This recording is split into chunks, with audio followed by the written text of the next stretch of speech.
tu uzņemies atbildību, dari pats vai pati, vai sadali darbus citiem, vai arī tev vieglāk ir, ka tev dod norādījumus skaidrus, ko darīt, un tev nepieciešams laiks, lai tu kārtīgi izprastu, un tad sāktu darīt. Atkal skatāmies dzimšanas datumu un rokrakstu. Dzimšanas datums, kas ir 2, 11, 20, 29, visi pēc 20. datuma arī nedaudz. Tie ir cilvēki, kuri daudz ērtāk jūtās, ja viņiem ir skaidrs, kā un ko darīt. Ja kāds viņiem to pasaka, vai viņi paši sev ieviesuši lielu skaidrību. Rokrakstā tas izpaužās tā, ka, ja mazo F burtu raksta bez cilpas, nu tā kā krustiņu, vai arī cilpa ir apakšā, bet augšā tieši šajā daļā nav cilpa, vai arī F burts ir īsāks par L burtu, tas arī nozīmēs to, ka vieglāk ir saņemt norādījumus darbam un tad ļoti, ļoti kārtīgi izdarīt to darbu.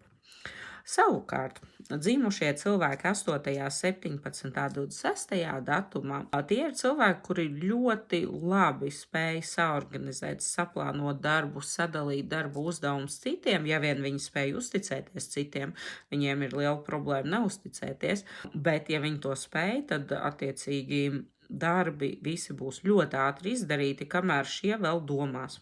Burtos to var lieliski redzēt, ja F burts ir garāks par L burtu, neatkarīgi no tā, kādā struktūrā rakstīts. Ja ir cilpa, šie cilvēki spēj plānot, organizēt darbus gan sev, gan citiem. Ja kā šeit cilpa augšā nav, un tik un tā F burts ir garš, nu tur būs vieglāk, kad tomēr kāds iedod skaidrus norādījumus. Kā ir tev dzīvē? Vieglāk pašam vai pašai strādāt un sadalīt darbus citiem, vai tomēr gaidi, ka kāds pateiks, ko un kā tev darīt, un tā tev ir daudzreiz vienkāršāk.